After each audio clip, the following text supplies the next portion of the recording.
China is pushing ahead into a cashless society. It's creating a new digital currency to replace paper money and coins. It will also give the Communist Party total knowledge of how the Chinese people are spending their money. And that opens the door for unprecedented government control. George Thomas has the story. The Chinese were the first in the world to invent paper money back in the 7th century. Now, more than 1,400 years later, China is again on the cusp of creating a new form of government currency that some say could pose a serious economic threat to America and the West. China is about to launch one of the most revolutionary financial projects in the world. They're not cryptocurrencies. They're not so-called stable coins. In effect, they are the national physical currency of a country, just represented in a digital form. Eric Bethel is the former U.S. executive director of the World Bank. Bitcoin near record highs, crossing 23,000. He says while the world fixates on private cryptocurrencies like Bitcoin, but the digital yuan isn't a payment system, it's actual money. Beijing is busy building a digital version of its own currency, the yuan, also known as the renminbi, to control its citizens and eventually threaten the dominance of the U.S. dollar. They've pretty much created all of the building blocks that will allow a central bank digital currency to flourish. And Yahya Fanusi, a former economic and counterterrorism analyst in the CIA, says China's goal is to replace cash with a digital currency that's controlled by the communist government's central bank. China has said for a while that it expects to pretty much be a cashless society in the future. So the idea is that cash notes, coins will no longer be around and that people will be using digital currency that's going to be in their wallets. That digital currency will also be issued by the government bank, allowing what Congressman Michael McCaul, the top Republican on the House Foreign Affairs Committee, says is unprecedented access to people's financial transactions. This will give them data on behavior, on how they spend. And giving Beijing the power to track that spending in real time. There will be a point where the People's Bank of China is going to be able to peer inside of every single transaction that everyone does 24 hours a day, 7 days a week. Which means if you are a human rights activist or a Christian, authorities can now use this new technology to punish you if you engage in activities they consider anti-government. This technological ability is something that the government has never had before. It always had to go to companies to say, okay, cut off this person. Now, the Chinese government, I think, with sort of the proverbial flip of a switch, can make people fall in line by cutting off their access to money.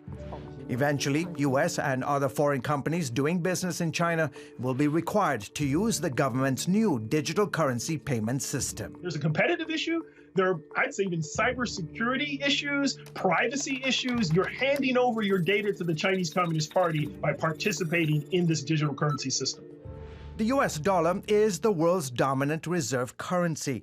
China's renminbi is number 8. Beijing's ambition is to eventually supplant the dollar's global dominance with the digital yuan. The big concern is internationally, especially for the U.S., is in the long term, this is an important step. This is what I would call a fintech, a financial technology development. And the issue is that China is thinking decades in advance. It's not thinking about the next 2 to 3 years, per se. In June, the communist government handed out more than $6 million worth of its digital currency to its citizens as part of a series of trials around the country.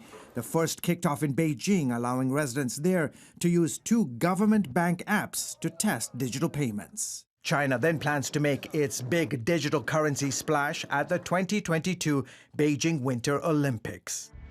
Now that the world's largest authoritarian regime has launched this first-of-a-kind sovereign digital currency, some in the U.S., like Congressman Mike Waltz, worry Beijing will use this form of payment to also skirt economic sanctions. The Chinese government convinces countries like Burma, Iran, North Korea, and others to do business in that Chinese digital currency. It will also allow China and those countries to work around one of our most powerful tools, which is sanctions. Based on history, Waltz believes China is only too happy to share the technology with other rogue regimes that seek to enhance their own surveillance capabilities over their citizens. So that those other countries in Africa, the Middle East, and elsewhere can dominate their people in line with the Chinese version of government. But that data then comes back to Beijing so that they will literally, through facial recognition, be able to monitor the globe. George Thomas, CBN News. Well, if you've ever wondered about some passages in the Bible, how can a government restrict the population so that you cannot buy or sell unless you have a particular mark? Well, this is the answer. We're literally being set up for that kind of government control. The Chinese government is pushing ahead on many fronts to restrict what its population can and cannot do. They already restrict the right of assembly. They already restrict religious freedom. They certainly restrict political speech and any speech that is critical of their government. And the way they run things is definitely cracked down on. All you have to do is look at what's happened in Hong Kong over the past just 2 years, and you get a very clear picture of where they're going. But they want to control, and they're doing it right now with social media scoring, where if you don't score a particular way, you're not allowed to travel. That's already in place. But just imagine a government that if you step out of line, they can now turn off all your money and do it instantly. So you cannot buy or sell. You don't have the right in the marketplace to participate anymore.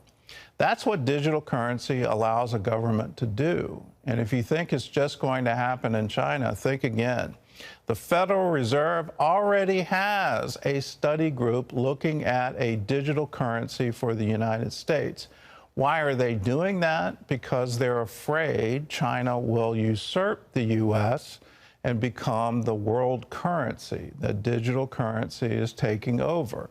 So you see all the action happening in the stock markets, the various markets for Bitcoin, other digital currencies, their rapid rise and people becoming overnight millionaires, billionaires, trillionaires based on the value of these digital currencies. And so the Federal Reserve wants to get in on that action to protect the U.S. dollar as the world currency. We depend on that right now. We're spending ourselves into oblivion, and what allows us to do that is that we have the world's digital currency. So we're essentially borrowing against our value of our currency in order to have a $2 trillion deficit.